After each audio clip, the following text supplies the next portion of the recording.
नाज़रीन आदाब, मेरे यूट्यूब चैनल उर्दू गज़ल दरबार में आपका इस्तकबाल है।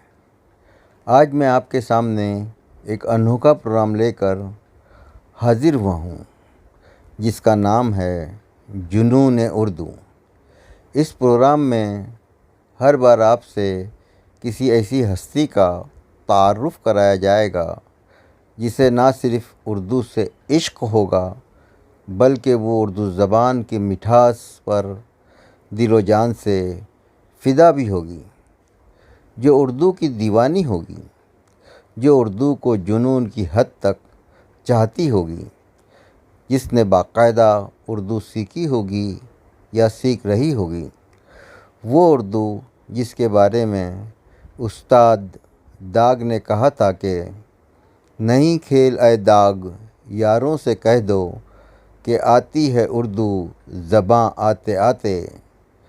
और ये भी कि उर्दू है जिसका नाम हम ही जानते हैं दाग, हिंदुस्तान में धूम हमारी ज़बां की है।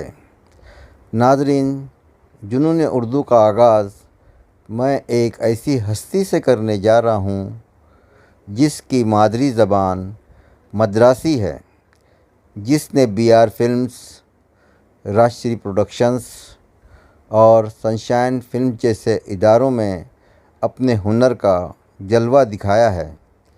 जी हाँ नाज़रीन, मेरी मुराद जनाब रवि नलप्पा से है। तो पेश है उर्दू गज़ल दरबार की फ़ख्रिया पेशकश जुनून उर्दू। उर्दू की अक़ीदत में उर्दू के मतवालों से गुफ्तगू रूबरू दू बदू।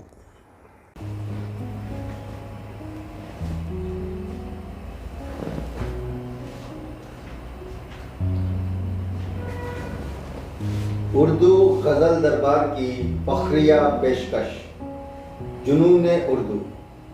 उर्दू की अक़ीदत में उर्दू के मतवालों से गुफ्तगू रूबरू दूबरू। आज हमारे साथ मौजूद हैं रविचंद नलप्पा जी।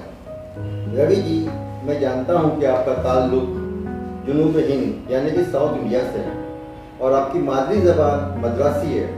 इसके बावजूद उर्दू से अपनी इतनी दिलचस्पी का सबब क्या वजह है जो आप उर्दू के इतने दीवाने हैं? इस जुनून का सबब क्या है, मैं जानना चाहूँ। सबसे पहले फ़ारूक भाई, शुक्रिया, आपने मुझे इस काबिल समझा कि आप इस दरबार में मुझे शरीक कर सकें। उर्दू ज़बान के बारे में क्या बताऊँ, ऐसा जादू है उर्दू ज़बान का। मेरी पैदाइश तो मद्रास में हुई, मेरा पढ़ना लिखना बम्बई में हुआ और वो भी इंग्लिश कॉन्वेंट में मेरी पढ़ाई हुई। उसके बावजूद जो वजह मुझे उर्दू ज़बान की तरफ खींच ले आई वो हिंदी फिल्म ही है। मैं बचपन से हिंदी फिल्में बहुत देखता था और एक फिल्म आई थी मुग़ल आज़म 1960 में। वो मैं 6 साल का बच्चा था, मैंने देखी नहीं थी वो पिक्चर। मैंने कई साल बाद में जाके वो फिल्म देखी। उस फिल्म का ऐसा असर मुझ पे हुआ, मैंने कहा कि ये शायद वर्ल्ड के टॉप मोस्ट लिटरेचर में इसका स्क्रिप्ट शामिल हो जाना चाहिए। फिर मैंने मालूम किया कि मुझे तो ज़बान समझ में आई नहीं थी, तो मैं लोगों से पूछता रहा कि इसका मतलब क्या, उस लफ्ज़ का मतलब क्या। तो वो समझने में मैं उर्दू ज़बान ही सीख गया। ये मुग़ल आज़म ही मेरे लिए टेक्स्ट बुक है।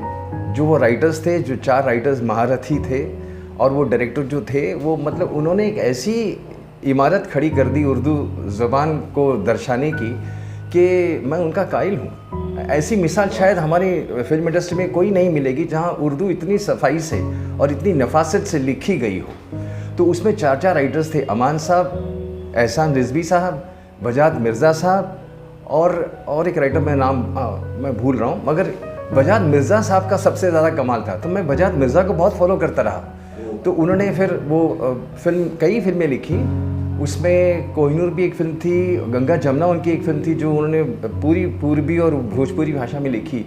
लेकिन मैं उस फिल्म से उर्दू ज़बान का कायल हो गया।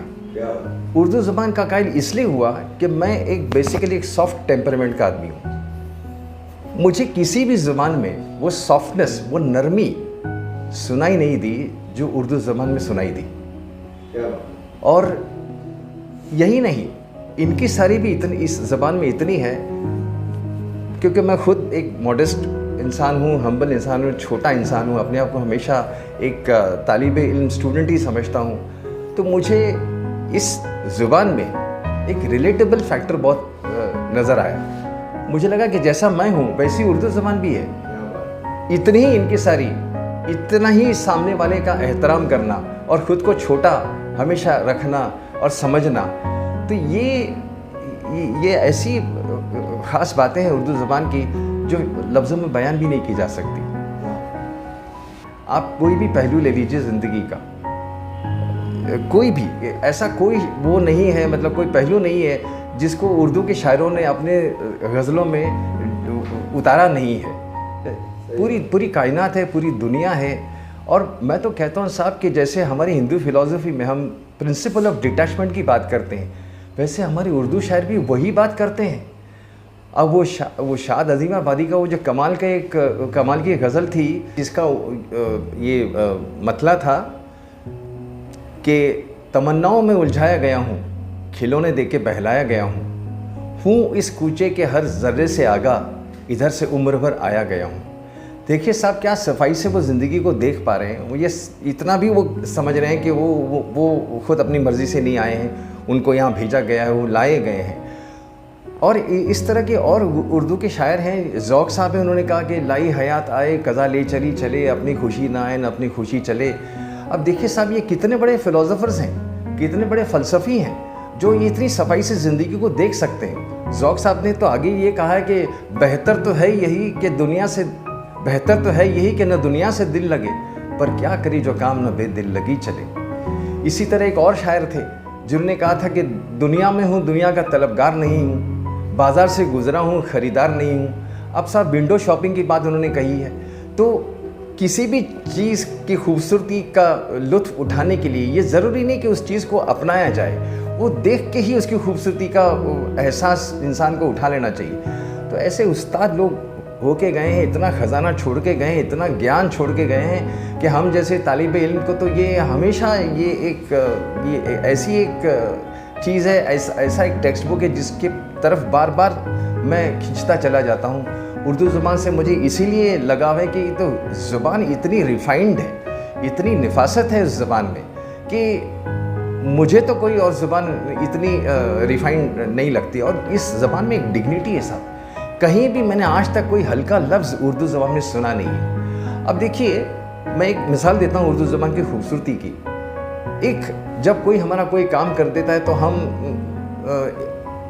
उसके बड़े वो होते हैं, हम शुक्रगुजार होते हैं। अब साहब उर्दू ज़ुबान का कमाल देखिए कि हमारे अंदर जब कोई हमारा काम कर देता है तो हम अंग्रेज़ी में कह देते हैं थैंक्स, मराठी और गुजराती में कहते हैं आभार, हिंदी में कहते हैं धन्यवाद, और हमारी तमिल ज़बान में तो हम कहते हैं नंदरी।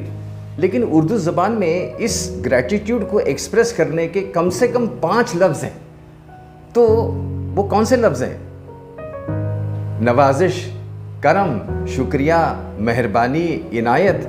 तो देखिए साहब क्या दरियादिली है, कितनी उमंग है इस ज़बान में कि अपने अच्छी बातें जो हैं, जितने कल्चर की बातें हैं वो इसमें कूट के भरी जाएं और वो कानों को सुनाई दे।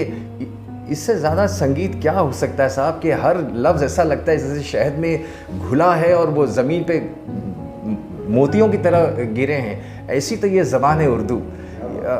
इसका मतलब लॉन्ग लिव उर्दू लैंग्वेज। हम तो जब तक हमारी सांस रहेगी, जब तक दम रहेगा साहब, हम उर्दू के कायल रहेंगे।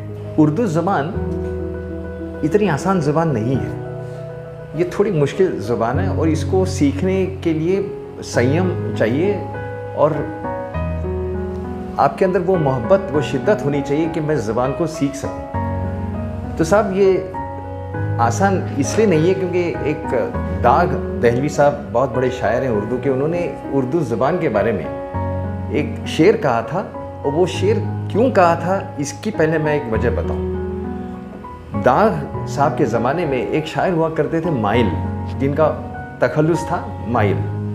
अब वो माइल साहब जो थे वो इतने ऊंचे शायर तो थे नहीं, तो वो शायद थोड़ी तुकबंदी करते थे, कुछ हल्की शायरी करते थे, तो वो कुछ शेर कहते थे। तो 1-2 शेर कुछ दाग साहब के कानों में पड़े और दाग साहब को बड़ा ये हुआ कि यार ये कौन शायर है जो उर्दू ज़बान को ख़राब कर रहा है। तो उन्होंने उसको मद्देनज़र रखते हुए एक तंज़ के शक्ल में एक शेर उन्होंने कहा कि नहीं खेल ए दाग यारों से कह दो कि आती है उर्दू ज़बान आते आते। तो ये उनका एक ये है कि भाई सब के बस की बात नहीं है उर्दू शायरी और शेर उस ज़बान को समझना। तो उन्होंने उसको आगाह करने के लिए ये शेर कह दिया और ये शेर आज बड़ा मशहूर शेर है, कई मुशायरों में ये इसको पढ़ा जाता है। तो क्या कहा दाग साहब ने? दाग साहब ने ये कहा कि नहीं खेल ए दाग यारों से कह दो कि आती है उर्दू ज़बान आते आते।